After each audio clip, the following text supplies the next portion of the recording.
اعوذ باللہ من الشیطان الرجیم بسم اللہ الرحمن الرحیم السلام علیکم ورحمۃ اللہ وبرکاتہ۔ آج کی ویڈیو کا ٹاپک ہے ہمزاد۔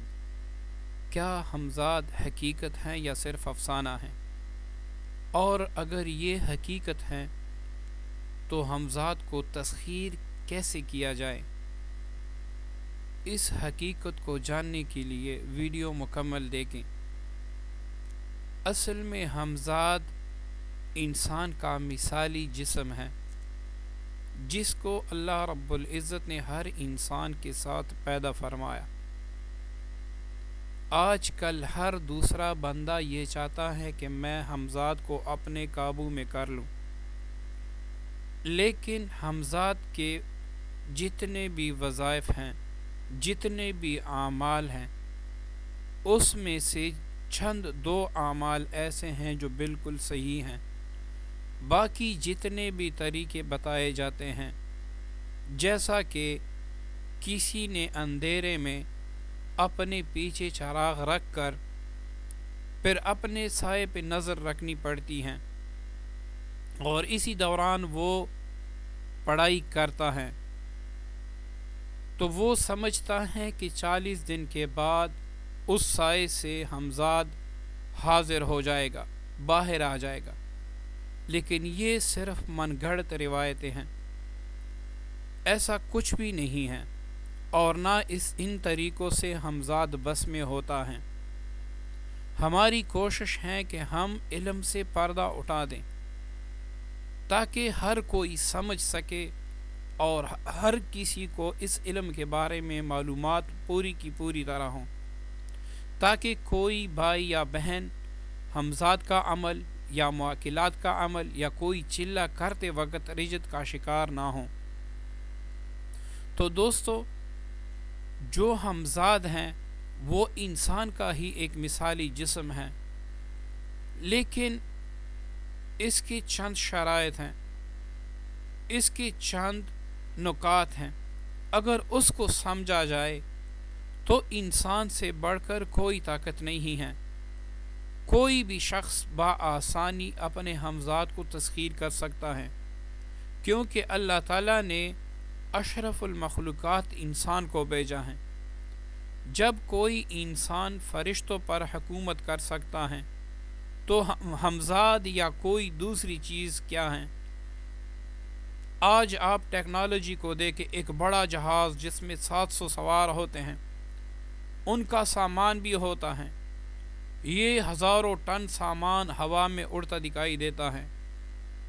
تو یہ ٹیکنالوجی کی کامیابی سمجھیں یا ٹیکنالوجی کی برکت کہیں، لیکن یہیں اگر ہم قرآن پاک کو اپنا بنا لیں اور قرآن پاک سے ایسا کام لیں تو یہ لاکھوں ٹن جو چیز ہوتی ہیں ہوا میں اڑتی ہیں، قرآن پاک کی برکت سے انسان پہاڑوں کو بھی ہوا میں اڑ کر دکھا سکتا ہے۔ تو ہمزاد کی چند شرائط ہیں، اگر اس کو سمجھا جائے تو اس سے انسان ہمزاد کو قابو کر سکتا ہے۔ ہمزاد جنات سے بھی زیادہ طاقتور ہے، کیونکہ یہ ایک مثالی جسم ہے۔ یہ ہمزاد جو ہیں فرشتوں سے بھی زیادہ طاقتور ہے۔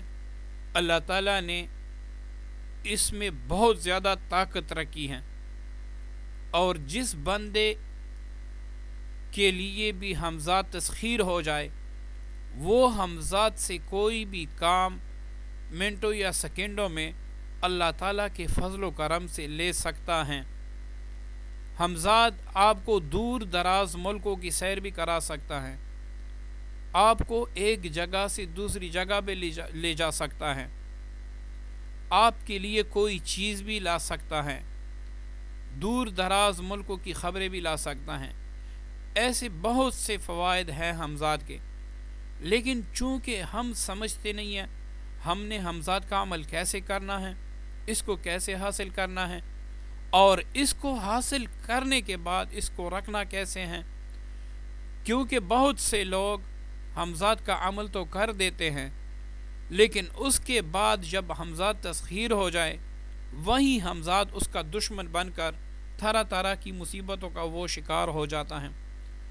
تو اس لیے پہلے ہمزاد کو سمجھنا چاہیے، اس کے بعد اس کی وظیفوں کو، اور اس کے بعد اگر ہمزاد تسخیر ہو جائیں تو اس کے بعد ہم نے اسے کیسے رکھنا ہے تاکہ اس کی رجت دشمنی سے ہم بچے رہیں۔ آج کل 60 دن کے چلے بھی کروائے جاتے ہیں لیکن ہمزاد سامنے نہیں آتا، کیونکہ اس کے رموز کا کسی کو پتہ ہی نہیں ہے کہ میں نے ہمزاد کو کیسے حاضر کرنا ہے اور کیسے ہمزاد کو تسخیر کرنا ہے۔ انشاءاللہ ہماری کوشش ہوگی کہ ہر پہلو سے پردہ اٹھایا جائے تاکہ ہمزاد کو تسخیر کرنا آپ کے لیے آسان ہو اور آپ اس کے ہر رجت سے اور دشمنی سے بھی بچے رہیں۔ اپنا ہمزاد بھی تسخیر کیا جا سکتا ہے اور کسی دوسرے انسان جب وہ فوت ہو جائے تو اس کا ہمزاد بھی تسخیر کیا جا سکتا ہے۔ یہ بات بھی اپنے ذہن میں رکھے کہ برے انسان کا ہمزاد برا ہوتا ہے اور نیک انسان کا ہمزاد بھی نیک ہوتا ہے۔ برے انسان کا ہمزاد کمزور اور نیک انسان کا ہمزاد طاقتور ہوتا ہے۔ مرنے کے بعد ہمزاد انسان سے آزاد ہو جاتا ہے، تو بعض سفلی لوگ برے انسانوں کے قبر کے ساتھ بیٹھ کر چلا پڑھ لیتے ہیں، جس کے ذریعے سے وہ ہمزاد کو تسخیر کر لیتے ہیں، پھر وہ ہمزاد کو کسی پر مسلط کر دیتے ہیں تاکہ وہ برباد ہو جائے۔ بندش کے کام بھی اس سے لیتا ہے، زنا کی کام بھی اس سے لیتے ہیں، سارے جتنے بد اعمال ہیں وہ اس ہمزاد سے لیتا ہے۔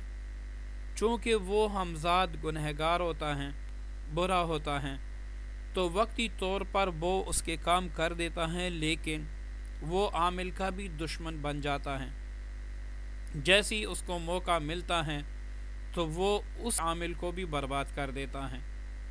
آپ نے دیکھے ہوں گے کہ جو سفلی اور جادو اور شیطانی اعمال کرتے ہیں ان کی آخرت تو برباد ہوتی ہے، لیکن اس زندگی میں بھی انسان مشاہدہ کر سکتے ہیں کہ اللہ تعالیٰ ان کو دونوں جہاں میں رسوا کر دیتے ہیں۔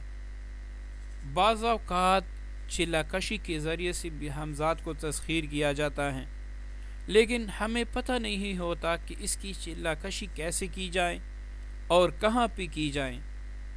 جس طرح انسان کے مزاج ہوتے ہیں، آتشی، بادی، آبی، اسی طرح ہمزاد کے بھی مزاج ہوتے ہیں۔ آپ نے اپنے مزاج کے طور پہ اپنا ہمزاد تسخیر کرنا ہوگا۔ اگر آپ کا مزاج آتشی ہے تو آپ نے آتشی ہمزاد تسخیر کرنا ہوگا، اور اگر آپ کا مزاج آبی ہے تو آپ نے آبی ہمزاد تسخیر کرنا ہوگا۔ اس سے ہمزاد جلد آپ کا تسخیر ہو جاتا ہے۔ اگر آپ آتشی ہمزاد کا بھی عمل کر رہے ہیں، یا آبی یا بادی یا خاکی کا، تو اس کے لیے دو چند شرائط آج ہم اس ویڈیو میں آپ کو بتا دیتے ہیں۔ اول تو ہمزاد کا 3 سے لے کر 9 دن کا چلہ ہے۔ جس انسان کو کامل استاد مل جائے وہ 3 دن سے لے کر 9 دن تک اپنے ہمزاد کو بآسانی تسخیر کر لیتا ہے۔ ایک ہوتا ہے مخفی ہمزاد اور ایک ہوتا ہے ظاہری ہمزاد۔ جو مخفی ہمزاد ہوتا ہے وہ نظر نہیں آتا، اور جو ظاہری ہمزاد ہوتا ہے وہ انسان کے سامنے نظر آتا ہے۔ جو اس کو تسخیر کرتا ہے وہ اس کے سامنے آ جاتا ہے۔ رجت کے جتنے بھی اعمال ہیں وہ صرف ظاہری ہمزاد میں ہیں، جس میں انسان کو 99% رجتیں ہوتی ہیں، کیونکہ اول تو اس کے قواعد صحیح نہیں ہوتے، پھر اس کو پتہ نہیں ہوتا کہ یہ میں کون سے ہمزاد کا عمل کر رہا ہوں اور اس میں میں نے کیا کیا پابندیاں کرنی ہیں۔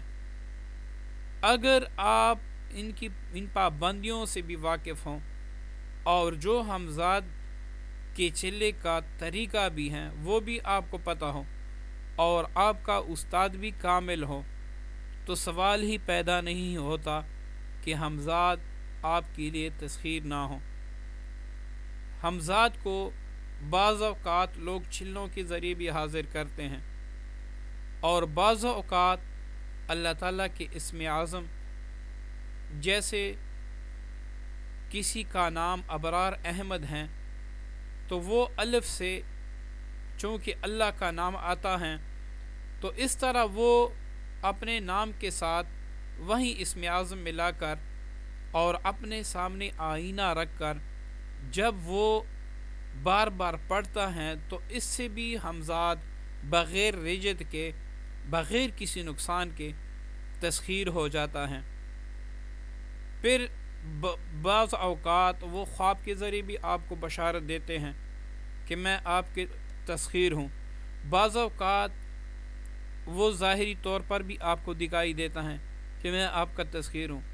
اس کے بعد آپ جب بھی اس سے کام لیں گے وہ آپ کا کام فوراً کر دے گا۔ ہمزاد کے بارے میں ہماری دوسری ویڈیو کا انتظار کریں جس میں ہم آپ کو بتائیں گے کہ ہمزاد کا چلہ کہاں پر کیسے کیا جاتا ہے اور اس کو کیسے بآسانی تسخیر کیا جا سکتا ہے۔